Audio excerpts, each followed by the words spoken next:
video, I want to summarize the position of the federal government in this latest lawsuit that we filed last September, the lawsuit Clemens v. Department of Commerce. The government makes some very, very interesting and what we've argued radical and anti-constitutional positions in this lawsuit. And I want to take a few moments and talk about what those are.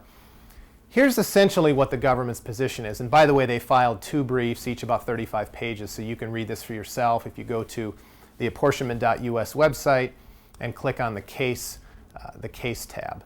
But here's what the government's position is. Basically, the standard that was set forth in Westbury, which I mentioned in an earlier video, does not apply to the federal government. They believe that they don't have to follow one person, one vote, that that's something that the states are supposed to follow, but not the federal government. It's a classic case of do as I say, not as I do. Here's what the government believes. First of all, they believe that the historical context gives them wide discretion. The 200 years that 200 plus years of apportionments and census taking and so on, has allowed Congress wide discretion. And you know what? The government actually makes a fair point there. There has been a fairly considerable amount of discretion that Congress has been afforded in terms of selecting the size of the House of Representatives. But it's important to keep in mind that once something is declared unconstitutional, it doesn't matter how long the practice has been going on. It's unconstitutional and it should be stopped as soon as is practicable, as we've been using that term many times. Here's the government's position. The Constitution lays out a minimum and maximum size for the House. Now, the minimum, if you read Article 1, Section 2, which I encourage you, if you haven't read your Constitution lately, take a few moments and do it. It's not long. In fact, most simple contracts that you might sign, whether it be real estate or whatever else, are oftentimes longer than the Constitution itself. So take a read. It's good stuff.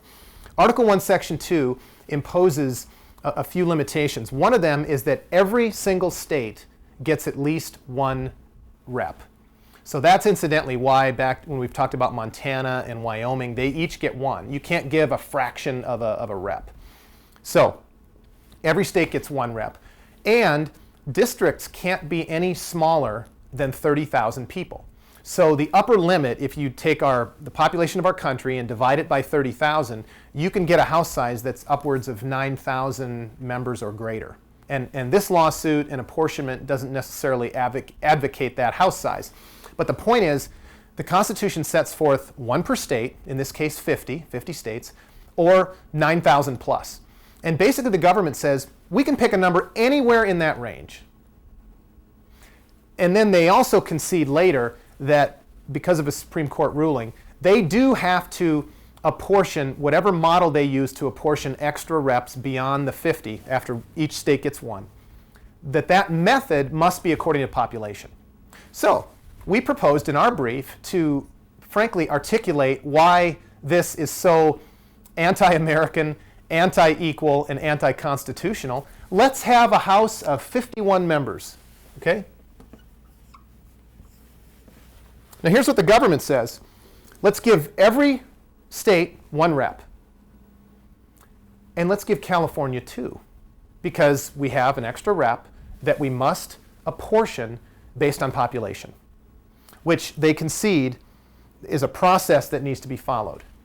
Now, we would all sit here and realize that a House size of 51 members, which is, by the way, smaller than the Senate at 100, that this is okay, that this is constitutional, that New York, the state of New York, the state of Texas has 1 rep, and little Wyoming or tiny New Hampshire each have 1 rep? Come on.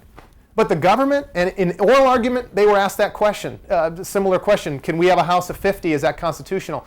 The government's attorney, it was a yes or no question, and we didn't get a yes or no answer. So the government believes that 51 is completely permissible and constitutional. In my mind, ridiculous. Well, let's be fair and let's enlarge the House to 105. Okay, let's have a House of 105 members. Now, where did 105 come? Well, that was the first, after the first census, the House and Senate chose a number of 105. Incidentally, the first crack at it was 120, and there's some history behind why they had to then settle back to 105. But let's say they froze the House at 105 people, 105 reps, back in 1792, and that's what we have today. 26 of our 50 states would have one rep. Kentucky would get one representative, and Wyoming would get one representative. But you know, the population of Kentucky as of 2000 was just over 4 million people, and Wyoming was just under 500,000 people. So you have a disparity of over 8 to 1, and the federal government says, fine, permissible, fine. As long as we apportion the reps above 50 according to population, we can pick whatever House size we want. But here is why that's so damaging and anti-constitutional. The government says if we pick a minimum and maximum, and if we follow the process of apportioning any extra reps by population, we've satisfied our requirement. But we've asserted in our briefs and in oral argument that it's not the process that's important. It's the result. You have to have a result that produces the kind of equity that voters in America deserve. And that is what's not happening according to the government's position. In my next video, I'll talk a little bit more about the application of Westbury, the plaintiff's position versus the government's position. Thank you.